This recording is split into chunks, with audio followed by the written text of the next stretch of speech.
बिस्मिल्लाहिर्रहमानिर्रहीम। आज जैसा कि आपको सबको पता है कि सस्पेंशन ऑफ सेंटेंस की दरख्वास्त थी, मगर दलाइल कुछ इस तरह से हुए कि शायद अपील पे बहस हो रही थी। 2-2.5 घंटे उसको भरपूर खींचा गया और प्रोसिक्यूशन साइड से इसी ऑब्जेक्टिव से खींचा गया कि किसी तरह से तारीख का बहाना बन सके, मगर वो नहीं बना। चले ना चाहते हुए भी उन्हें बहस करनी पड़ी, बहस मुकम्मल हुई। अब केस फाइनली कंक्लूड हो गया है सस्पेंशन ऑफ सेंटेंस की हद तक। जज साहिबान ने जजमेंट रिजर्व कर ली है। इंशाल्लाह ताला कल सस्पेंशन ऑफ सेंटेंस पे वर्डिक्ट आएगी और हम होप करते हैं इंशाल्लाह ताला कल का दिन जो है ना खान साहब की कामयाबी का दिन होगा और खान साहब का स्टांस विंडिकेट होगा। ना सिर्फ खान साहब की सेंटेंस सस्पेंड होएगी, हमें बहुत उम्मीद है कि ये जजमेंट की भी सस्पेंशन का केस है।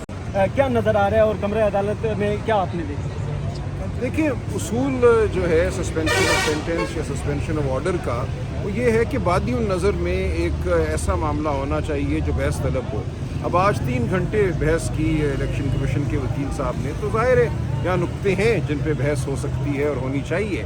तो ये बज़ाते ख़ुद एक ग्राउंड हुआ करता है सस्पेंशन का।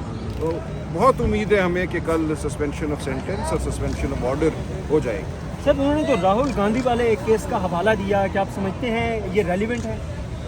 नहीं, कोई रेलेवेंट नहीं है। देखिए, उन्होंने सिर्फ इतना कहा कि ये अदालत की सवाबदीद है कि वो किसी सज़ा को मुअत्तल करे या ना करे, तो इससे किसको इनकार है? ज़ाहिर है सवाबदीद है, इसीलिए आके बहस करते हैं। उस मुकदमे में तो इतनी ही बात भारतीय हाई कोर्ट ने या सुप्रीम कोर्ट ने कही कि ये सवाबदीदी इख्तियार है अदालत का, सज़ा को मुअत्तल करना या ना मुअत्तल करना। इससे तो किसी को इनकार नहीं है। हम समझते हैं ये अच्छा केस है सज़ा मुअत्तली का। सर, अगर चेयरमैन पीटीआई की इस केस में सज़ा मुअत्तल हो जाती है तो दूसरे जोन पर तकरीबन 150 से ज़ायद मुकदमात दर्ज हैं, उनमें क्या देख रहे हैं? क्या इमरान खान साहब नज़र आ रहे हैं आपको अगले 5-10 दिन में बाहर आते हैं? देखिए, ये अभी कहना मुश्किल है, देखना पड़ेगा कि क्या क्या मुकदमे बने हैं, आज रात क्या बना देते हैं। यहाँ तो एक ये जारी है ना अमल, हर रोज़ कुछ ना कुछ रियासत की तरफ से हो रहा है, लेकिन अब जो भी होगा उसका कानूनी मुकाबला किया जाएगा। ये एक इंसाफ हक की बात है।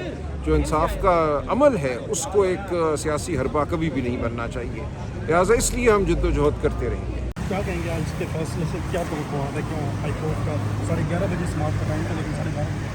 सबसे अहम तवक्को तो ये है कि इंसाफ और कानून के मुताबिक फ़ैसला होगा, और अगर इंसाफ और कानून के मुताबिक फ़ैसला होगा तो फिर आज ये सस्पेंड हो जानी चाहिए जो कन्विक्शन है और सेंटेंस है।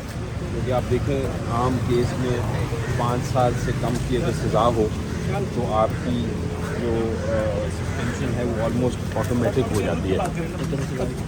दूसरा सर, बलूचिस्तान हाई कोर्ट ने FIR मंसूख कर दी है इमरान खान की जो अब्दुल-रज़ाक से कत्ल केस में, तो अब उसकी क्या कानूनी हैसियत है? कितना बड़ा रिलीफ है? अगर FIR कैंसिल समझी जाए तो फिर इसका मतलब केस ख़त्म हो गया, फिर मज़ीद ज़मानत की भी ज़रूरत नहीं रहती और मज़ीद कार्रवाई की ज़रूरत नहीं रहती। तो बहुत बड़ा एक, अगर आप गलत केसेस बनाएंगे तो फिर वो केसेस में कैंसिल ही होना है।